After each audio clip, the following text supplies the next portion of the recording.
आकाशैः प्रामृष्टः पुरुष विशेष ईश्वर। यहाँ पुरुष शब्द के लिए जो पुरुष सांख्य, देखिए सांख्य और योग दोनों समान तंत्र है। और गीता में कृष्ण तो ये कहते हैं कि सांख्य योगो पृथक बाला प्रवदंती न पंडितः।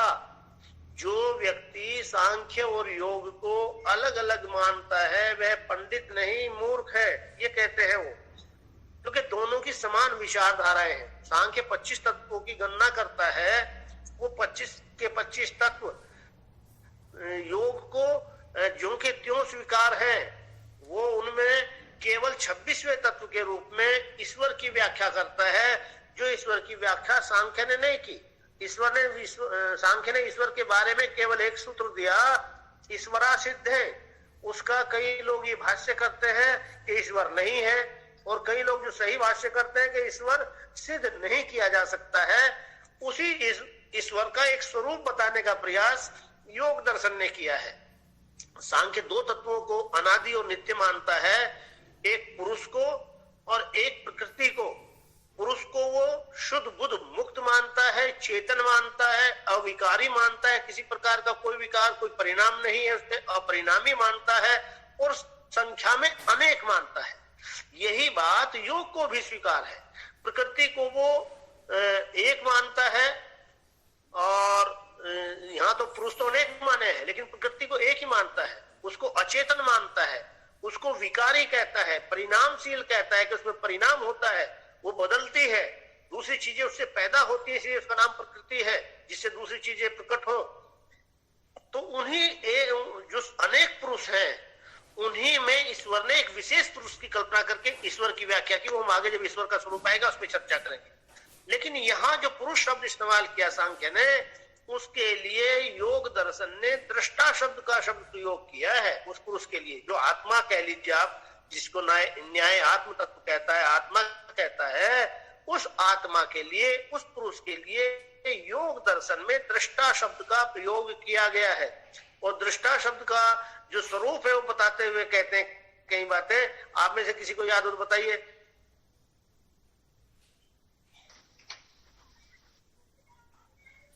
वो कहते हैं दृष्टा दृश्य मात्र, दृष्टा दृश्य मात्र शुद्धो अपि प्रत्यया अनुपश्य। कि जो दृष्टा है, जो देखने वाला है, वो दृश्य मात्र है, देखने की शक्ति मात्र है। लेकिन फिर भी क्या होता है, वो देखने की शक्ति मात्र है, लेकिन फिर भी वो जब चित्त के संपर्क में आता है तो वो वृत्तियों का पीछे देखने वाला हो जाता है। उनका अनुपश्य प्रत्यय, जो चित्त की वृत्तियां हैं उनको देखने वाला, उनके अनुरूप हो जाता है। ये दृश्य मात्र क्या है, शक्ति मात्र। और शक्ति क्या है, परमपिता परमात्मा से का ही रूप एक प्रकार से। और परमपिता परमात्मा को हम क्या कहते हैं, सत्यम ज्ञान अनंतम ब्रह्म।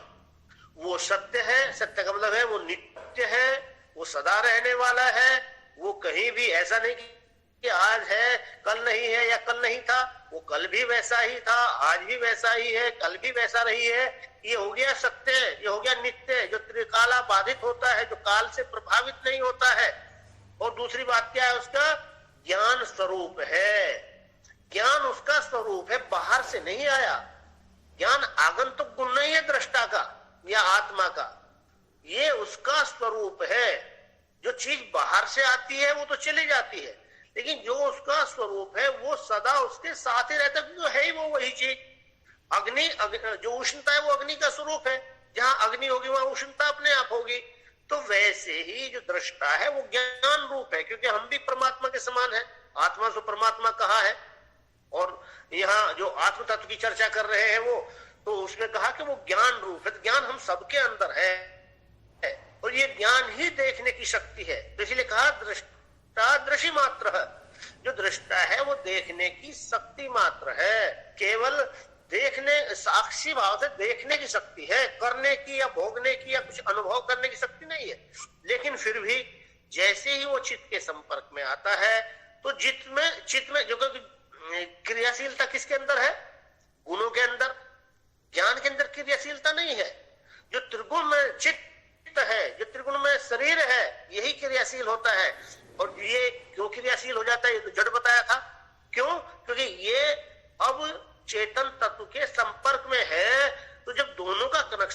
उसमें हो गया तो अब ये चेतन हो जाता है, ये अपने आप को चेतन मानने लगता है जो चित्त है। और इसका जो इसमें घटित हो रहा है, जो इसमें वृत्तियां चल रही हैं, जो इसमें विचार चल रहे हैं, वो उनका पीछा करने वाला हो जाता है आत्मा। उसको जहां जहां मन जाता है, जहां जहां चित्त जाता है, वही वही ये दृश्य शक्ति जो है, जो दृष्टा की शक्ति है, ये भी वही वही जाकर जैसा जैसा वो करता है, उसमें घटित होता रहता है, वैसा वैसा वो देखता रहता है। इसीलिए ज्ञान अच्छा या बुरा नहीं होता कभी भी। अच्छा बुरा चित्त के कारण है। चित्त के ऊपर मल है तो वही चीज अशुद्ध हो जाती है, और चित्त निर्मल हो गया है तो वही शुद्ध हो जाती है। चित्त के ऊपर मल है तो वही विकारी कहलाई, और चित्त के ऊपर मल हट गए तो वही ज्ञान आपका फिर निर्मल हो गया। ज्ञान तो जो का त्यों था, ज्ञान तो वैसा ही था। अब चित्त के ऊपर निर्भर है कि चित्त आपका कैसा है, वो साधन है। उस साधन पर जैसी उस साधन की स्थिति होगी वैसी ही आपको अनुभूति होगी। वो तो केवल देख रहा है, चल रहा है वही सब कुछ। जो अच्छा बुरा चल रहा है वो सारा का सारा चित्त में चल रहा है, आत्मा में नहीं, देखने में नहीं, दृष्टा में नहीं। यदि उसके अंदर चलता तो फिर परिवर्तन उससे अलग होना मुश्किल हो जाता, क्योंकि फिर उसका स्वभाव हो जाता। इसलिए जो ये अच्छा बुरा है ये उसका स्वभाव नहीं है आत्मा का, वो तो केवल देखने वाला है, शक्ति मात्र है। ये सारा का सारा चित्त का स्वभाव है। वो पहले बुरे से छूटता है, जब साधना के मार्ग पर चलता है वो मल दूर हो जाते हैं, और धीरे धीरे जो जिसको हम शुद्ध कह रहे हैं वो भी धीरे धीरे शांत हो जाता है, क्योंकि सतगुण है। पहले तमोगुण कम हुआ, फिर रजोगुण कम हुआ, फिर सतगुण रह गया, और धीरे धीरे उस सतगुण से भी जो परम ज्ञान पैदा हुआ, जिसकी हम चर्चा पहले कर चुके हैं, उससे भी फिर उसको विरक्ति हो जाती है दृष्टा को कि भाई इससे मेरा क्या लेना देना, मैं तो शुद्ध बुद्ध मुक्त हूँ, मैं तो ज्ञान स्वरूप हूँ, अलग हूँ। फिर वो कैवल्य को प्राप्त हो जाता है। अगले सूत्र में फिर वो कहते हैं पतंजलि कि भाई फिर इस दृष्टा के होने का क्या वो है, तो कहते हैं तदर्थ एव दृश्य आत्मा।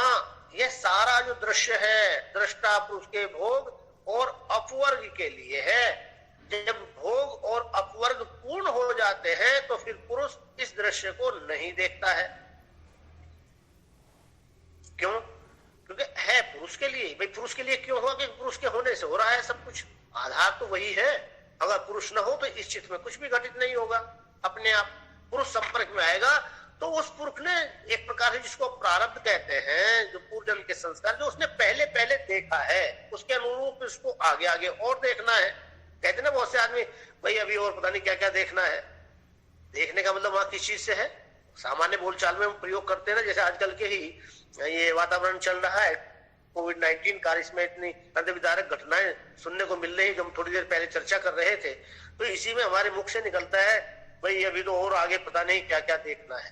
तो ये देखना शब्द कहाँ से आया? उस देखने की शक्ति से। दृश्य मात्र जो है, जो देखने वाला है, उसको आगे और क्या क्या देखना है, क्योंकि उसने पहले इकट्ठा कर रखा है। पहले क्यों इकट्ठा कर रखा? क्योंकि अपने में आरोपित कर रहा है, वो उसका स्वभाव नहीं है, लेकिन उसको भी एक प्रकार से भ्रम होगा जो इसमें बद्ध जीवात्मा हो गया है, जो इस शरीर में उस आत्म तत्व का, जो शरीर में बद्ध में है, जो सूक्ष्म शरीर जिसके साथ लगा रहता है मुक्ति से पहले तक, उसके कारण वो अपने आप को, उन धर्मों को अपने में आरोपित करने लगता है, ऐसा महसूस करने लगता है। क्योंकि मैं चित्त को अपना स्वरूप मान बैठता हूं। जो अस्मिता बताई है ना, अपना स्वरूप तो मैं भूल गया कि मैं ज्ञान स्वरूप हूँ, शुद्ध बुद्ध मुक्त हूँ, को अपना स्वरूप मानने लगता हूं। तो तभी तो मैं कहता हूं मुझे अच्छा लगता है, मुझे इसमें स्वाद आता है, मुझे उसमें आता है। स्वाद को आत्मा को थोड़ा स्वाद आता है, स्वाद तो आता है चित्त को, स्वाद तो आता है इंद्रियों को, अंतःकरण को, वो अनुभूत करते हैं।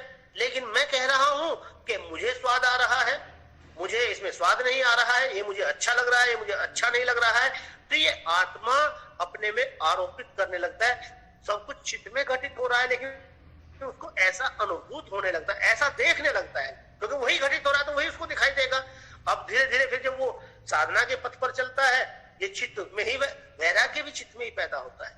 जब इस चित्त में वैराग्य पैदा हो जाता है तो फिर ये धीरे धीरे मल नष्ट होने लगते हैं, वो निर्मल होने लगता है, तो वो उसका देखने वाला हो जाता है। वो वही देखता है दृष्टा जो इस चित्त में चल रहा होता है। इसलिए सारी साधनाएं आत्मा को निर्मल करने के लिए नहीं, वो शब्द का इस्तेमाल कर लेते होंगे लेकिन वो गलत है। सारे की सारी साधनाएं चित्त को निर्मल करने के लिए हैं, मन को शुद्ध करने के लिए हैं। जैसे ही मन शुद्ध हो जाएगा, चित्त निर्मल हो जाएगा, तो दृष्टा को फिर अपना भान होता है कि चित्त अब शांत हो गया, अब चित्त में कुछ भी नहीं चल रहा।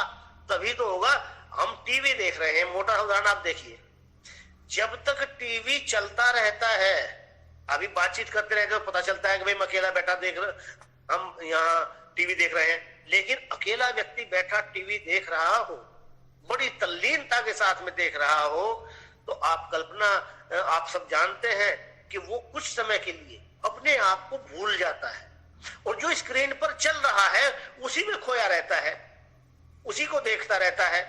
लेकिन जैसे स्विच ऑफ हो जाता है, वैसे ही उसको भान होता, अरे मैं तो यहाँ बैठा हूँ, चलो और भी काम करना है, ये भी करना, वो भी करना। ये कब हुआ? जब वो जो स्क्रीन पर चल रहा था वो बंद हो गया।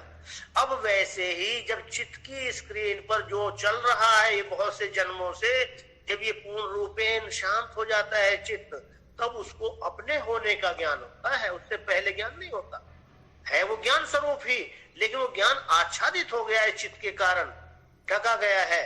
और यही तो वो कहते हैं सारे के सारे कि भाई अपने होने का, जब चित्त की निवृत्तियों का निरोध हो जाता है, तो पतंजलि ने कहा कि तदा दृष्टु स्वरूपे अवस्थानम, तब देखने वाला है वो अपने स्वरूप में स्थित हो जाता है। ये सारा का सारा दृश्य जो प्रकृति है, जिसकी हम कल चर्चा करेंगे,